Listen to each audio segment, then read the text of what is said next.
Spotlight.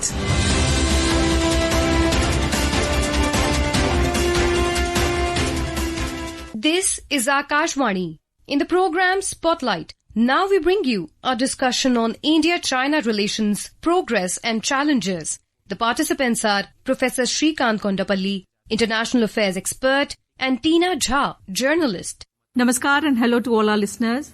In Spotlight today, we focus on the ongoing visit of Chinese Foreign Minister Wang Yi to India. On Monday, he met External Affairs Minister Dr. S. Jaishankar, who underlined that India-China relations must be guided by the three mutuals: mutual respect, mutual sensitivity, and mutual interest. Let's listen in.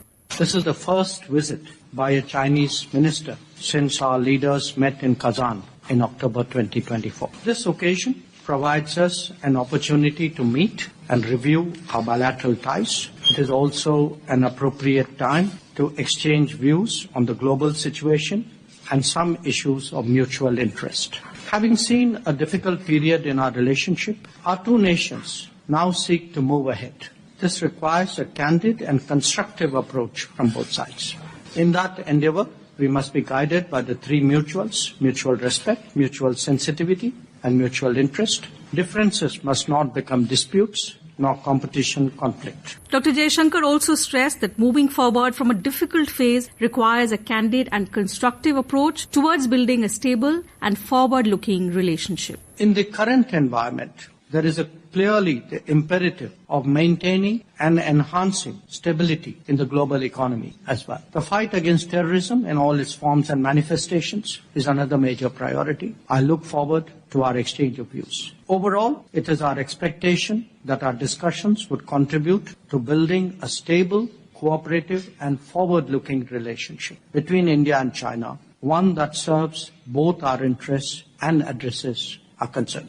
At the 24th Special Representative Level talks on Tuesday, National Security Advisor Ajit Doval noted an upward trend in bilateral engagements. He said the borders have been quiet, peace and tranquility have prevailed, and interactions have become more substantive. Foreign Minister Wang Yi observed that recent setbacks were not in the interest of the people of either nation. He pointed out that October 2024 meeting between President Xi Jinping and Prime Minister Narendra Modi in Kazan had provided direction to bilateral ties and fresh impetus for boundary issue resolution. So in this context, we will discuss the current phase of India-China relations, opportunities for improvement, and expectations from Prime Minister Modi's upcoming visit to China for the SCO summit with eminent scholar Professor Srikant Kondapalli. Professor, welcome to Akashvani. But before we start the conversation, here's a report by the Akashvani correspondent. On August 18th, Chinese Foreign Minister Wang Yi came to India for a 2-day visit at the invitation of National Security Advisor Ajit Doval.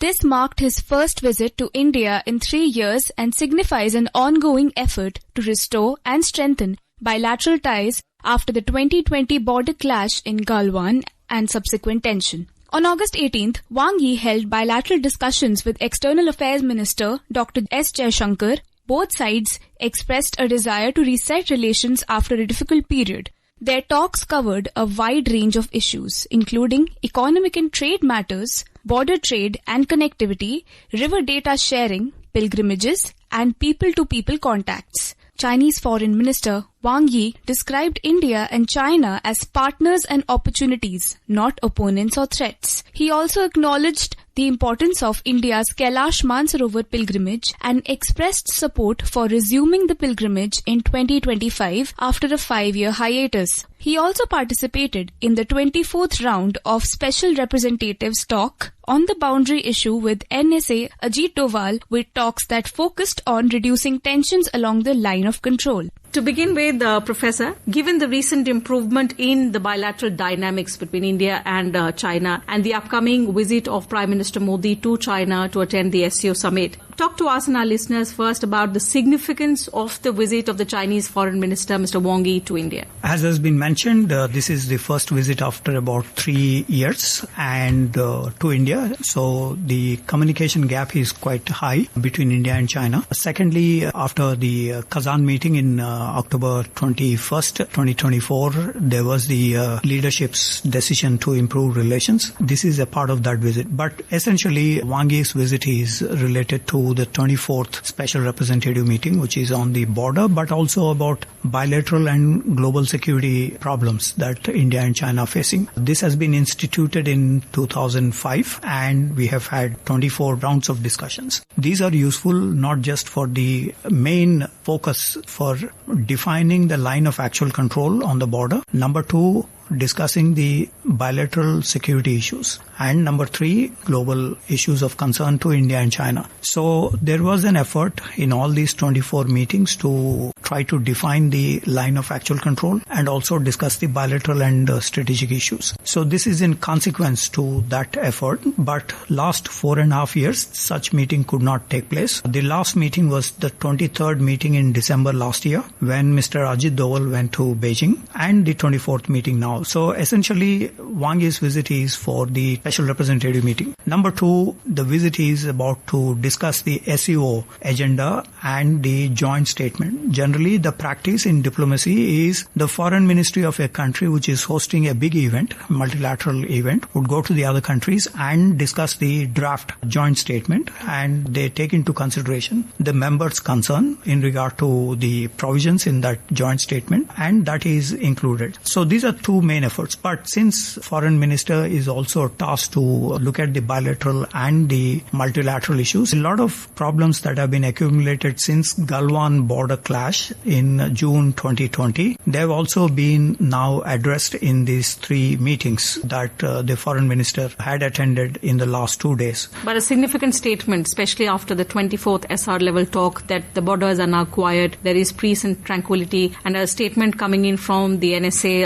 Mr. Ajit Doval. Tell us about how consequential is this moment in the future trajectory of India-China relationship, which of course spiraled downwards, especially after the Galwan clash and thereafter.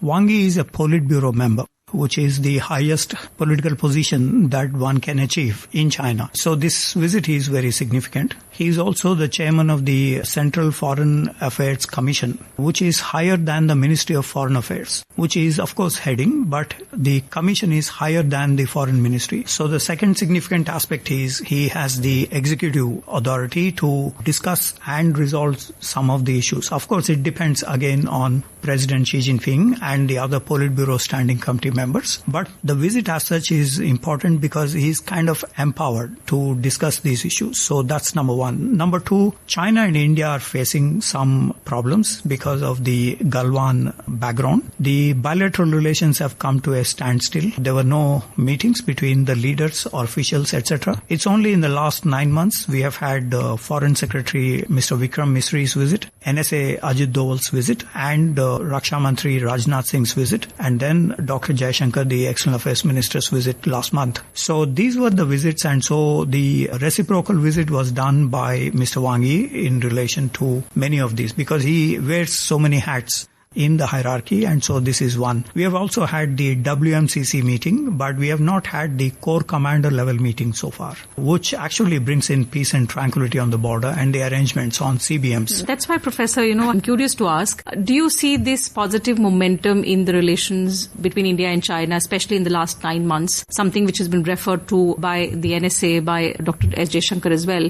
Do you see this positive momentum as just a temporary thaw, or could it bring some kind of long-term stability in the India-China ties? We do not know what would be the impact in the near future about these visits. Any other escalation on the border will derail the bilateral relations as it did for the past 4.5 years. So we do not know. But what the leaders are trying to do and the officials are trying to do is to bring some kind of normalcy between the two sides. And Foreign Minister Wang Yi emphasizing on strategic communication, basically talking to each other at higher level. But Dr. Jaishankar and Mr. Ajit Doval are saying that we need to have improvement on the border first, and trade and tourism and other issues, Manasaror Yatra, or bilateral issues. So each other's concern is different. China's concern is about the global issue and the Trump tariffs and the instability that it can provide. India's concern is immediate and peace and tranquility on the border. So while these are discussed, there is also a Chinese praise for India that India did not use firing during the Galwan incident. It was just fisticuffs. rather than any firing. So there is the rational aspect, reasonable approach from both sides, and that should improve the bilateral relations. My hunch is there will be improvement in bilateral relations after this visit, because the highest level leadership is trying to say that bygones are bygones, let's move on. But we also need to listen to the Indian foreign minister when he says we need to have first the de-escalation before all these steps bring in any semblance of normalcy. When you say the fact that all this while there was, of course, era and 4.5 years where both countries couldn't see eye to eye, and whatever India did, China didn't like, or whatever China said about India, it didn't work in our favor. But now the fact that somebody as important as Mr. Wang Yi making a significant statement about how the last 4.5 years and the manner in which our relationship went downhill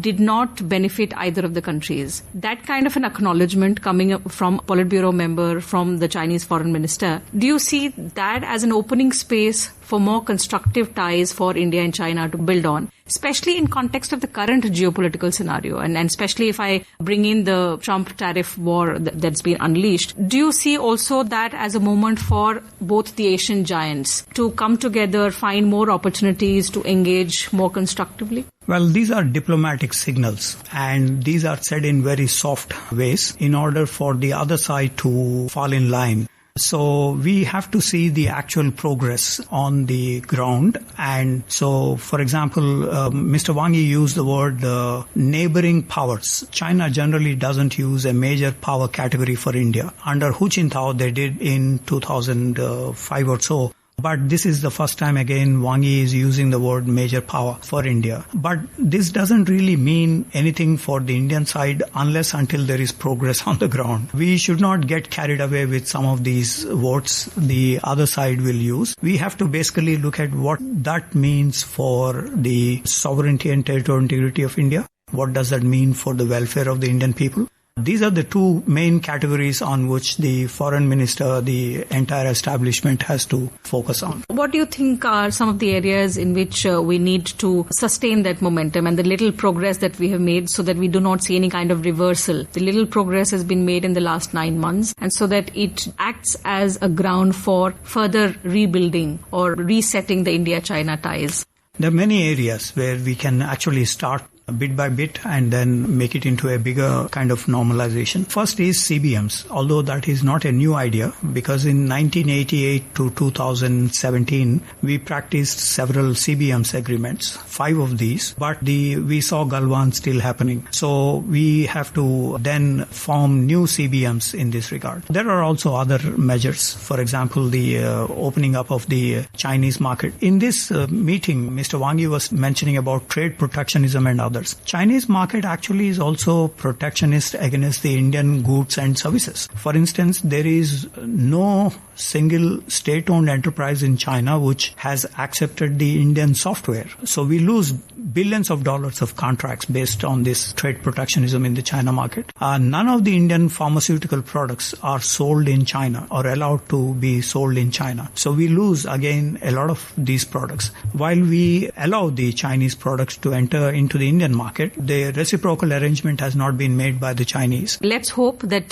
this phase of calm that we are witnessing and the positive momentum that has been generated over the last months gives both countries an opportunity to expand cooperation in trade, connectivity, regional issues of regional stability. Thank you, Professor, for joining us with your valuable insights and for your valuable time. That's it from us on this edition of Spotlight, listeners. Thank you for your time. You were listening to a discussion on India-China relations, progress and challenges. The participants were Professor Srikant Kondapalli, International Affairs expert, and Tina Jha, journalist. This program was produced and presented by the News Services Division of Akashvani. You can listen to it on our mobile app, News on AIR. This program is also available on our YouTube channel, News on AIR Official. You may share your feedback about this program through email at airnsttalks@gmail.com or WhatsApp on 9289094044. Spotlight.